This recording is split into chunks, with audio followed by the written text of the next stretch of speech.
Hello everyone and welcome back to another video.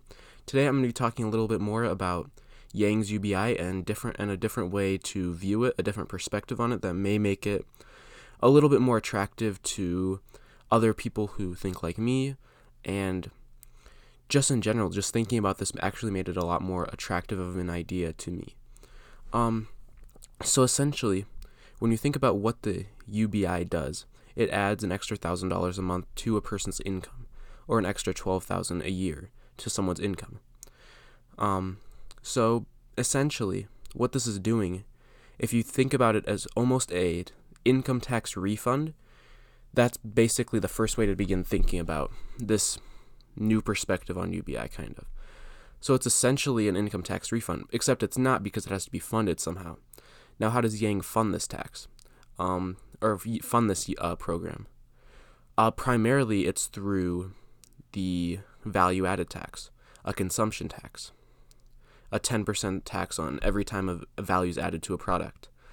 This is a consumption tax, and it's slightly more voluntary than an income tax because you choose what you produce, you can choose what you create, things like this. I'm not a fan of these in the long run, but I think they're somewhat better than an income tax. So essentially, when you think about it from this perspective, UBI is essentially converting income taxes to consumption taxes, which ultimately in the long run I wouldn't want, but right now that's definitely a better approach than the current system, the income tax system, because I'm not a big fan of income taxes, and actually I don't think Andrew Yang is a big fan of income taxes as well, but he obviously is not going to advocate against those, but he's not a big fan of those types of taxes. He's more a fan of consumption taxes, which makes sense based off why he has a UBI tax, or a value-added tax, and different things like that to fund his UBI program. So yeah, essentially, I don't view UBI from this perspective. I don't view it as negative of a thing. So, I mean, ultimately, this seems like a win for most objectivists because in the long run, this is actually more of a transition away from involuntary taxes. It's still involuntary, but it's a more voluntary type system because it's consumption taxes rather than income taxes. So, I mean, even though I'm not a fan of either, there's definitely one that's preferable to the other. Also, if you look at UBI could be thought of as almost a refund for what's lost due to regulation.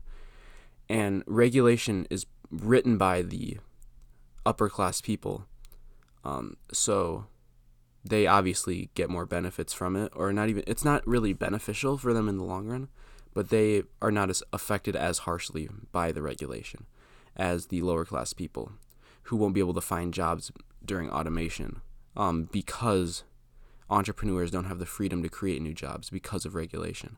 So essentially, this sort of redistribution kind of is a little bit more helpful to the lower class people, but I mean, ultimately, I'm not a big fan of that idea, but I think it makes a little more sense to me when you look at it in terms of the wealth lost due to regulation.